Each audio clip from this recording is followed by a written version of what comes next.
Welcome to this lecture. आज के lecture में हम वर्किंग ऑफ एनपीएन ट्रांजिस्टर के बारे में डिस्कस करेंगे। इससे पहले लेक्चर में हमने बताया था कि पीएनपी ट्रांजिस्टर कैसे वर्क करता है। आज हम डिस्कस करेंगे कि जो सेकंड टाइप ट्रांजिस्टर है, हमारा ट्रांजिस्टर का जो दूसरा टाइप है एनपीएन, वो कैसे वर्क करता है। तो ये जो सर्किट दिखाया हुआ है, ये एनपीएन ट्रांजिस्टर का कॉमन बेस सर्किट यानी उभयनिष्ठ आधार परिपथ दिखाया गया है। तो हमारे एन रीजन्स हैं, इन दोनों एन रीजन्स में मोबाइल इलेक्ट्रॉन यानी चलनशील इलेक्ट्रॉन्स होते हैं, और जो हमारा बीच का पी रीजन है उसमें चलनशील होल्स होते हैं यानी मोबाइल होल्स होते हैं। अब दो जंक्शन है हमारी, एक लेफ्ट साइड की एमिटर बेस जंक्शन और दूसरी राइट साइड की बेस कलेक्टर जंक्शन। यानी जो हमारी लेफ्ट साइड की एमिटर बेस जंक्शन है, उत्सर्जक आधार संधि है, इसे बैटरी VEB के द्वारा हमने स्मॉल फॉरवर्ड बाइस्ड किया हुआ है। और जो हमारी दूसरी जंक्शन है बेस कलेक्टर जंक्शन आधार संग्राहक संधि, उसे बैटरी VCB के द्वारा लार्ज रिवर्स बाइस्ड किया हुआ है। यानी emitter base junction on the left has been given a small forward bias by means of a battery VEB, while the base collector junction on the right side has been given a large reverse bias by means of battery VCB। अब हम सबसे पहले forward biased की बात करेंगे। यानी यहाँ पे क्या है हमारा कि फॉरवर्ड बाइस्ड होने के कारण, यानी under the forward biased the electrons in the emitter move towards the base while the holes in the base move towards the emitter.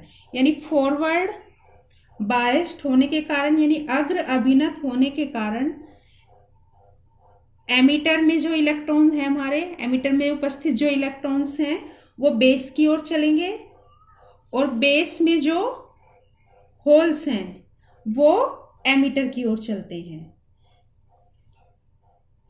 अब आगे क्या होगा कि the base is very thin, most of the electrons entering it pass on to the collector, while a very few of them combine with the holes present in the base। क्योंकि ये जो base है ये काफ़ी thin है, बहुत पतला है, तो इसमें प्रवेश करने वाले अधिकतर इलेक्ट्रॉन्स इसे पार करके कलेक्टर तक पहुंच जाते हैं। केवल कुछ ही इलेक्ट्रॉन्स बेस में उपस्थित होल्स के साथ कंबाइन होंगे। अब आगे क्या होगा कि as soon as an electron combines with a hole, an electron leaves the negative pole of the battery VEB and enters the emitter through the terminal E। यानी जैसे ही यहाँ पर क्या होगा कि जैसे ही एक इलेक्ट्रॉन किसी होल के साथ कंबाइन होगा तो वैसे ही बैटरी VEB के नेगेटिव टर्मिनल से एक इलेक्ट्रॉन निकलकर टर्मिनल E के द्वारा एमिटर में प्रवेश करता है। अब ठीक इसी टाइम क्या होगा, at the same instant a covalent bond breaks in the base. यानी ठीक उसी टाइम बेस में एक सहसंयोजी बंध टूट जाता है। यानी ठीक उसी टाइम क्या होगा, बेस में एक कोवेलेंट बॉन्ड ब्रेक होगा, तो जिसके कारण क्या होगा, the electron produced enters the positive pole of the battery VEB and the hole produced enters the positive pole of the battery VEB। यानी कोवेलेंट बॉन्ड जैसे ही ब्रेक होगा तो उससे उत्पन्न जो इलेक्ट्रॉन है वो बैटरी VEB के पॉजिटिव टर्मिनल में प्रवेश कर जाएगा और जो होल प्रोड्यूस्ड हुआ है वो क्या करेगा, हमारा जो होल प्रोड्यूस्ड हुआ है वो संयोग के कारण जो लुप्त हुआ होल है उसकी क्षतिपूर्ति करता है। तो इस प्रकार से हमारा जो आधार उत्सर्जक परिपथ है उसमें करंट फ्लो होती है। तो यही यहाँ पे लिखा हुआ है, पहले भी जैसे बता दिया गया कि एक बार हम फिर देखेंगे कैसे हमने इसका वर्किंग बताई है। एक बार फिर यहाँ तक देखेंगे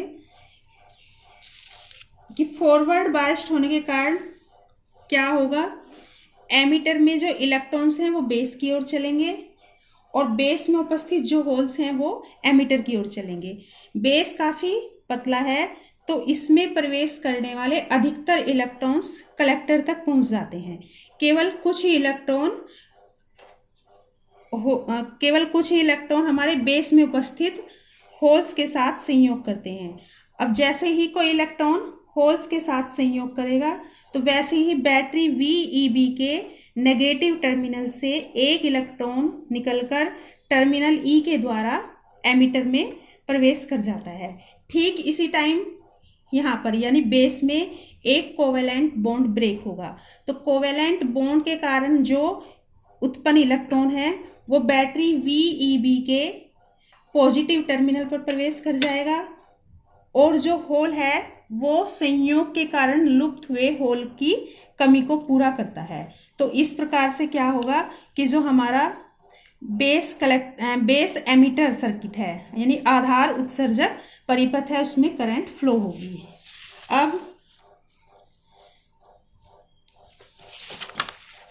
क्या होगा कि जो electrons entering the collector move under is reverse biased and reach at terminal C, यानी जो इलेक्ट्रॉन्स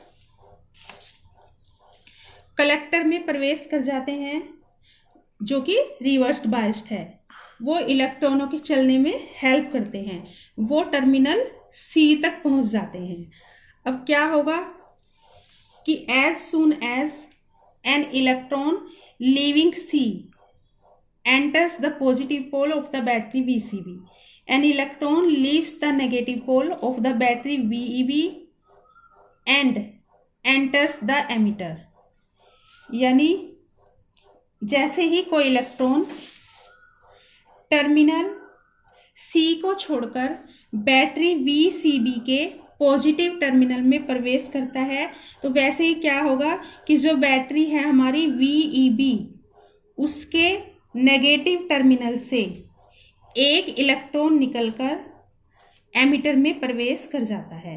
तो इस तरह से हमारी कलेक्टर एमीटर सर्किट यानी संग्राहक उत्सर्जक परिपथ में करंट फ्लो होती है। अब जैसे हमारा बेस है तो बेस का यानी जो आधार का टर्मिनल B है इसमें प्रवेश करने वाली जो लो करंट है उसे हम बोलेंगे बेस करंट या आधार धारा IB। कलेक्टर टर्मिनल C में प्रवेश करने वाली लार्ज करंट को हम बोलेंगे कलेक्टर करंट, ये संग्राहक धारा IC। ये दोनों करंट यानी IB और IC यानी बेस करंट और कलेक्टर करंट मिलकर टर्मिनल E से निकलती हैं। तो इस यहाँ पे हम बोलेंगे इसे उत्सर्जक धारा या एमीटर करंट IE। तो इस तरह से क्लियर है हमारा कि जो IE है वो IE इक्वल होगा IB प्लस IC। और यहाँ से ये भी क्लियर है कि जो NPN ट्रांजिस्टर है, NPN ट्रांजिस्टर के अंदर और जो हमारा बाहरी सर्किट है दोनों में ही हमारे इलेक्ट्रॉन्स चार्ज कैरियर्स होते हैं। Thank you.